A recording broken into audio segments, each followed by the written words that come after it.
सूरह जुमा में एक आयत आती है।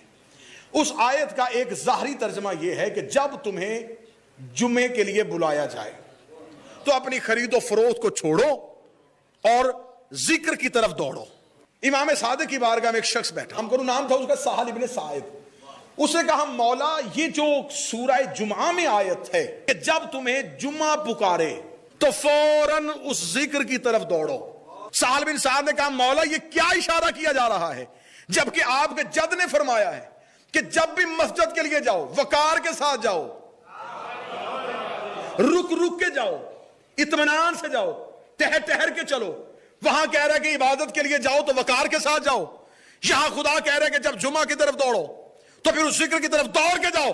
मौला ने फरमाया था कि हमारे घर की सीरत यह है कि इतना खौफ ना दिलवाओ कि वो रहमत से नाउमीद हो जाएं, और इतनी उम्मीद ना दिलवाओ कि वो बेअमल हो जाएं।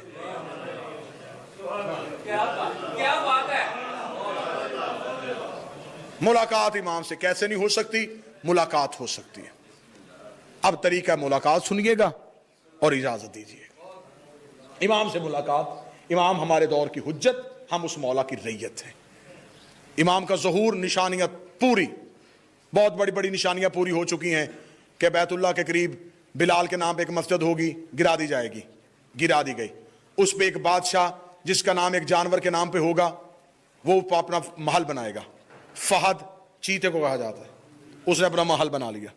एक नफ्से ज़किया का कत्ल होगा, यमन से यमानी खरूज करेंगे, सुफियानी लश्कर खरूज होगा, बड़े बड़े बाल, लंबी लंबी दाढ़ियों वाले लोग गर्दनें काटेंगे अल्लाह के नाम पे। आप पढ़ें तो सही अलामात ज़हूर इमाम, आप अलामात ज़हूर इमाम पढ़ें, आपको ऐसे लगेगा जैसे आज के दौर की बात हो रही है। फरमाइए ये सारी मुकम्मल निशानियां हैं इमाम के ज़हूर। मौला उस दौर में आपके शियों को क्या करना चाहिए? इमाम ने कहा हमारे साथ तवस्सुल,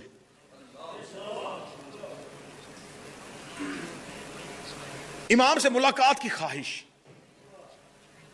मौला आपके नासर होने के लिए, आपका सिपाही बनने के लिए सबसे ज्यादा जरूरी क्या है?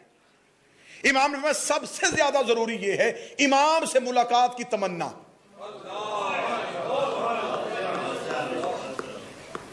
मुलाकात की तमन्ना दिल में हो, काश मैं मौला से मिल लूं, काश मैं मौला से मिल लूं। फरमाया बस वो काश ज़हन में लेके आए, हम मिल लेंगे। लेकिन वो काश लेके आए, काश है हसरत का नाम। हसरत उम्मीद को पूरा कर देती है। इमाम ने फरमाया हसरत हो और फिर यकीन हो कि मेरा मौला मुझसे मिलेगा। जैसा कि एक शख्स ने किताबों में सारी निशानियां पढ़ी कि इमाम कहां पे होते हैं, चला गया जगह जगह जहां जहां निशानियां थी वहां वहां पे चंद दिन गुजारता गुजारता गुजारता 6 माह हो गए। 6 माह हो गए, इमाम से मुलाकात नहीं हुई। कभी करबला में, कभी बकिया जाए, कभी मस्जिद कूफा में बैठे, जगह जगह होने के बाद जब इमाम से मुलाकात नहीं हुई तो आखिर तंग आके ये सोच के घर की जानब चला, कब तो बच्चे भी मकरूज हो गए होंगे, अब तो घर का चूल्हा भी बंद हो गया होगा, पीछे बच्चे भूख से मर रहे होंगे। ये सोचता हुआ करबला से निकल रहा था, यह एक शख्स इसके साथ निकला। ज़ियारत इमाम को आए थे, वापस जा रहे हो? वापस जा रहे हो। कहां से जाओगे? खुशकी के रास्ते या